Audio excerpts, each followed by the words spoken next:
Hi everyone, I'm Blight. Before we get started, if you enjoyed today's narration, don't be afraid to like and subscribe, or leave a comment down below. It would help the channel, and I would sincerely appreciate it. Now, let's get into tonight's narration. And remember, keep the lights on, folks.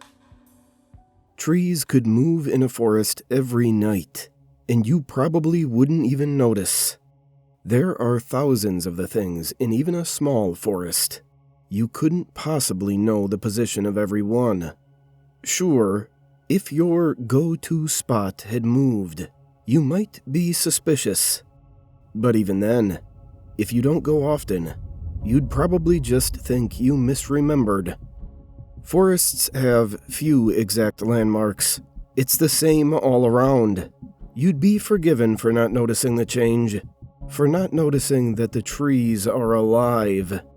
But when they're at the edge of your window, bridging between the vast empty black of the night and the safety of your own home, you'll notice.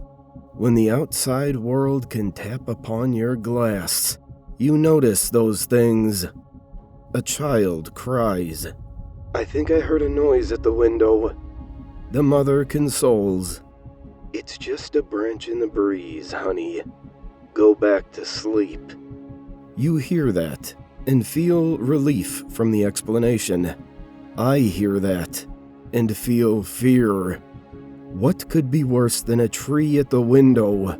A tree that was not there yesterday. I've lived on the edge of Inwoods for over a decade. It acts as the border to the west of our small town. There's my street, with Inwoods just beyond the back fencing. The woods continue for miles until the next town. They attempted to chop down the trees a few years back to expand our quaint neighborhood. The project was canceled after just a few days in favor of expanding east instead. What made them change their minds? What did they find that made them want to head in the exact opposite direction? They're afraid of something in those trees, deep within the roots, manifesting in the bark, perhaps the leaves themselves, as they gracefully sway unsuspectingly. They have every right to be terrified. We all do. But I wasn't always scared of Inwoods. Quite the opposite, actually. I had a friend. Her name was Emily. We used to play in the woods often as children, climbing the trees, building dens. Nobody knew that place like us. If trees had moved back then, we'd have known about it. I wish I could still hold those memories fondly, but knowing what I know of the woods now, I cannot in good conscience look back and smile. One memory does stick out to me in particular, though, a special destination that I always held near and dear to my heart. A few minutes' walk through the woods, staying on the dirt path and keeping to the clearings. There's a big tree. It stands alone, proudly, as if there is something different about it. A forest, by definition, is a large group of trees, but this one didn't feel like part of it. It was a tree in a forest, yes, but it was not part of the forest it resided in. This was its own thing. It was special. It quickly became our go-to spot, and one day, we marked it as our own by carving our initials into the bark. W.E. Emily went missing in those same woods just a few days later. It was our last time together. I think about it a lot. I was 12 at the time. My parents didn't let me join the local search parties. They told me I'd be scared. I convinced them to let me join just once, and my reaction to what I saw seemed to prove them right. They thought it was a sign of my trauma, but it wasn't.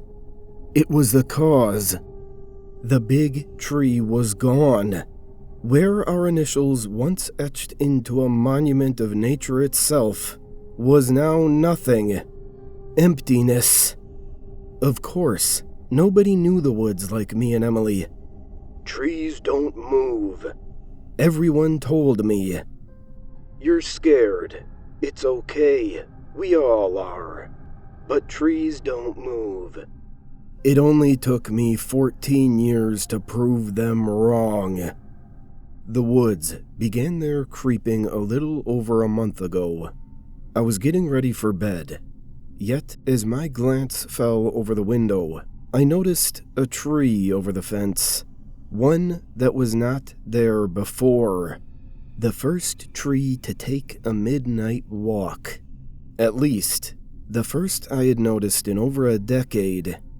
I found myself watching expectantly, but expectant of what, I'm not sure.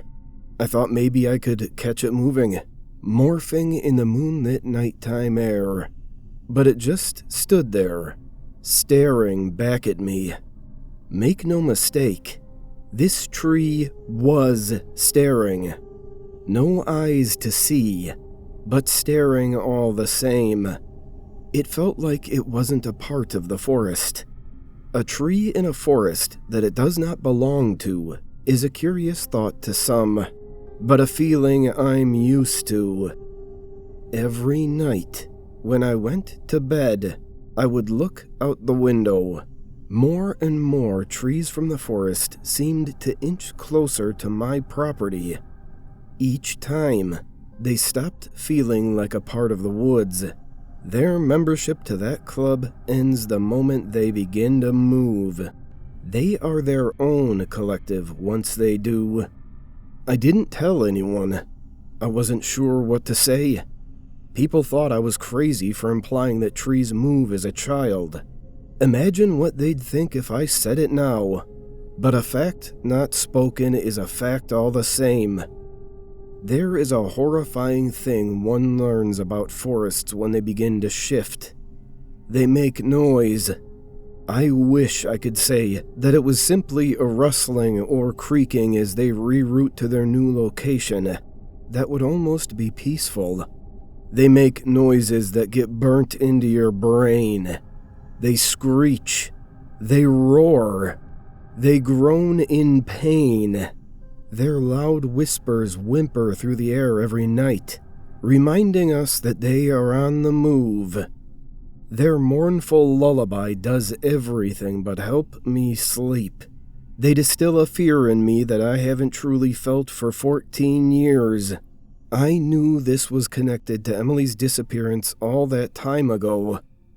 I'm not the only one that hears the noises, although I'm the only one who truly listens to their meaning. Many of the neighbors have put their houses up for sale already because they cannot stand the nightly symphony of nature. That's what they call it. Nature. Nothing about this is natural. I knew the trees were specifically targeting me after just a week. Nobody else had trees at their window, except me. Once at my home, at the edge of what I call my own, they stopped getting closer. They moved every night, continuing their echoes, but they didn't break through my walls to reach me. The gentle tapping of branches upon my window had an eerie rhythm to them, as if someone were knocking, asking to be let in. I could almost feel their roots below the ground, beating like veins in flesh. It only took 2 nights of that before I decided to chop the branches. I knew they'd just grow back or move to a new position, but I needed to try it. That's when I discovered why the expansion of our town was canceled. Blood dripped from the branches as I cut them. This was not sap. This was red, oozing blood. It smelt metallic, and groans could be heard from deep within the forest with every chop of my tools. I had become the conductor of this symphony. For every chop, a loud, horrific screech echoed throughout the woods. It only took 5 before I couldn't continue. You may have noticed that I haven't referred to it as Inwoods for a while.